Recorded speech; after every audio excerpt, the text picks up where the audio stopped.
मालवण कुंभारमाठ येथील प्रगतशील शेतकरी व आंबा बागायतदार उत्तम फोंडेकर यांनी संशोधन करून निर्मिती केलेल्या लाल शेवग्याच्या वाणाला केंद्र सरकारकडून पेटंट मिळाले असून यामुळे फोंडेकर यांनी कृषी क्षेत्रात मोठे यश प्राप्त केले।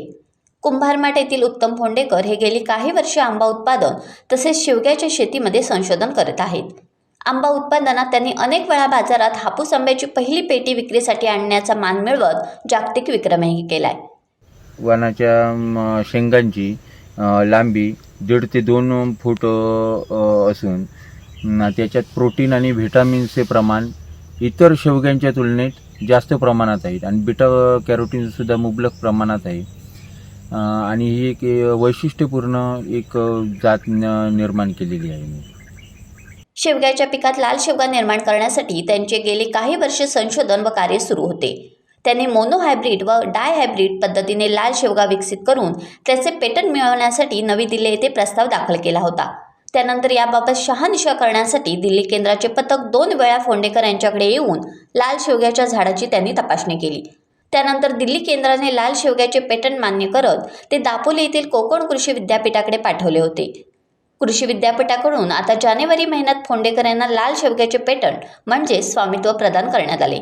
याबाबत उत्तम फोंडेकर म्हणाले, लाल शेवग्याच्या वाणाचे अशा प्रकारे पेटंट मिळवण्याची जागतिक स्तरावरील ही पहिलीच गोष्ट आहे। या शेवग्यामध्ये इतर शेवग्याच्या जातीपेक्षा प्रोटीन, व्हिटॅमिन, कॅल्शियम यांची मात्रा जास्त प्रमाणात आहे। या शेवग्याची लांबी 1.5 ते 2 फूट एवढी आहे असेही ते म्हणाले। मी उत्तम फोंडेकर, राहणार कुंभारमाठ मालवण।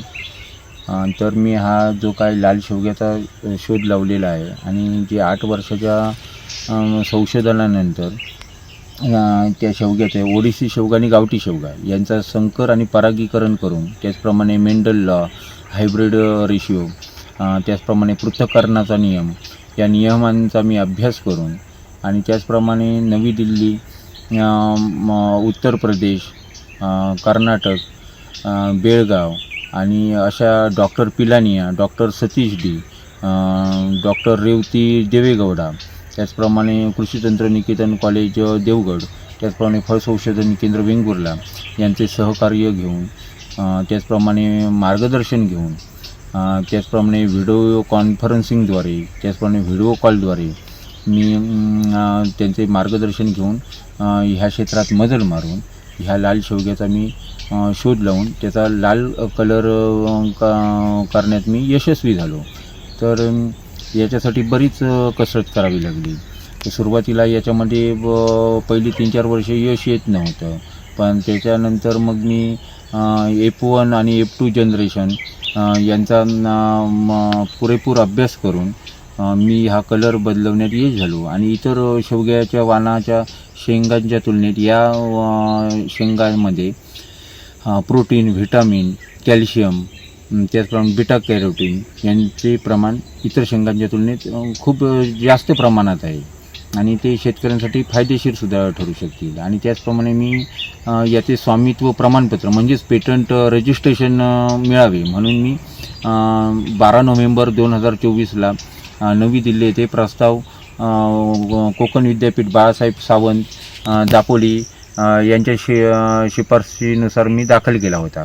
तर त्याच्यानंतर 2 वेळा केंद्र सरकारकडून पथकं आली, त्याच्यानुसार ह्या शेवग्याची शहानिशा करण्यात आली। पानांची लांबी, त्याचप्रमाणे ह्या शेवग्यांची असलेली 1.5 ते 2 फूट लांबी हे सगळं तपासणी करून त्यांचा बदललेला कलर यांची शहानिशा करून आज मला हे प्रमाणपत्र 4 डिसेंबर 2025ला हे दापोली विद्यापीठ येथे पाठवण्यात आले आणि मग मला एका कार्यक्रमात ते जानेवारीत मला ह्या वर्षीच्या 2026 तारखेला 2026 सालात हे मला हे प्रदान करण्यात आले। टाइम्स डिजिटलला लाईक करा, शेअर करा, सबस्क्राईब करा आणि बेल आयकॉन दाबायला विसरू नका। Times digital.